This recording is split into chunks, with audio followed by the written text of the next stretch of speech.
Next thing, patatas bravas. There is many different ways to make them, many different recipes. I'm going to show you mine. I think it's really good.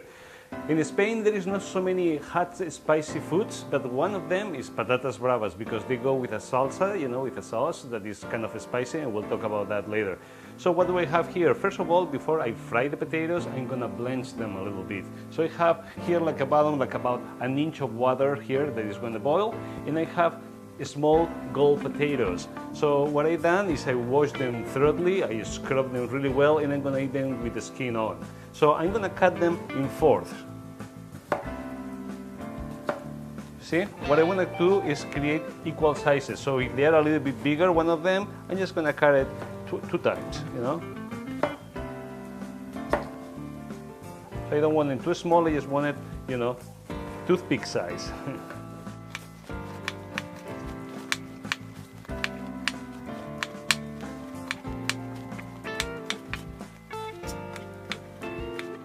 So now that the water starts to boil, I'm just going to get the potatoes and put them in.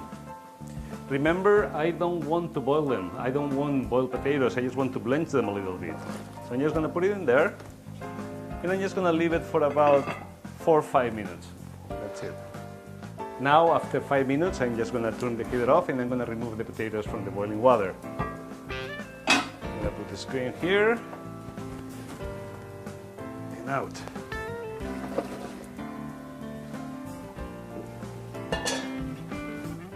I want to drain them pretty well.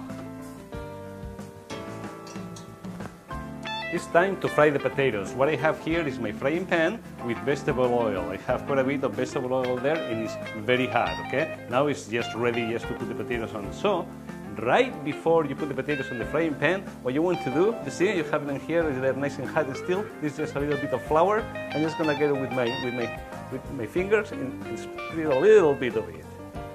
I just want to put a little bit of the flour, not much, and keep on moving, keep on moving. Okay? Just a little bit.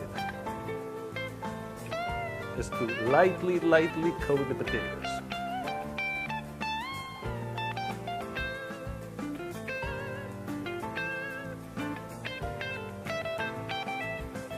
And that's it. They're ready to go. Put it on the oil. And just let them fry.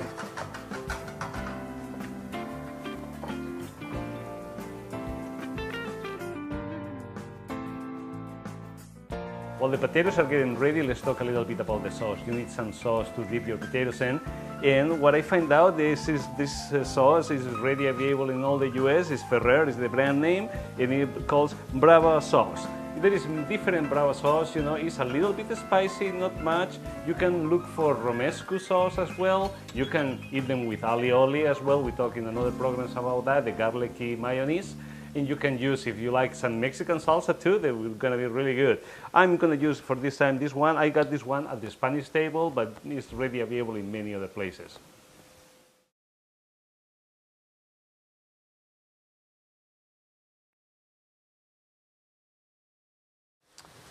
Okay, those potatoes are looking pretty good. What I like to do now that they're nicely golden brown, I like to take a palillo, a toothpick, and just try to see if they're done. It needs to go through perfectly, fine. It's a little bit crunchy in the exterior, but it's nice and soft inside. Wonderful. I'm going to turn the heater off, and I'm just going to get a little piece of paper and a plate just for drainage.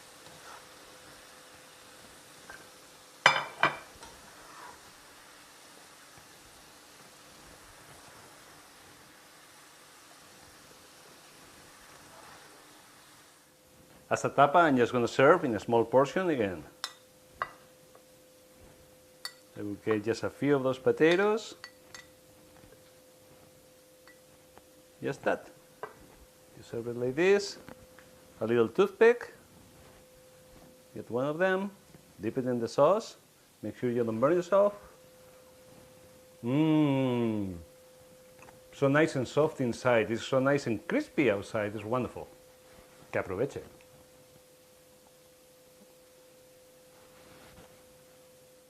Next thing we are going to have is embutidos surtidos.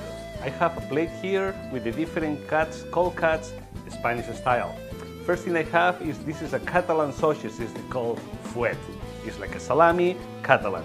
You see, it's a long one, it's a kind of dry, and the good thing about it, if it's still a little soft, you can hang it in your cellar out of the light for a few days, and it's going to get drier and a little bit hard to bite. It's really good. We have here a cured chorizo sausage, very typical in all in Spain. This one is a Catalan one, it's kind of a small one, it's cured, ready to eat as well. We have some jamón serrano, wonderful Spanish jamón serrano, and some manchego cheese from the center of Spain. Nothing better to go with the embutidos surtidos than some pan con tomate. In Barcelona, in Catalonia, is a region, pan con tomate. You find it everywhere. Very easy thing to do. I have just a piece of bread, not toasted, and I have some tomatoes. I'm going to cut it in half. And what I want to do is I want to rub the tomato on the bread. But you see, a trick is to start on the outside of the bread, so you break a little bit the tomato. You don't start in the middle because you're going to just break the bread. But you don't want that. So if you start in the outside, you see, you're breaking the tomato a little bit. Very easy. And you, nice. Put a little bit of salt, a little bit of oil.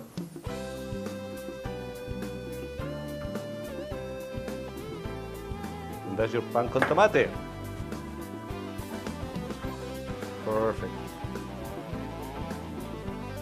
You're going to put it on a plate. Put it on the side. Next thing is going to be a little bit of garlic bread. We have done that in the past also. I'm just going to get a garlic clove. I have a piece of toasted bread, and I'm just going to scrub it on and just rub it in. Very good. Same thing, a little bit of salt, a little bit of olive oil, and you have your instant, easy to do garlic bread, Spanish style. I'm going to put it right there next to it. Que aproveche.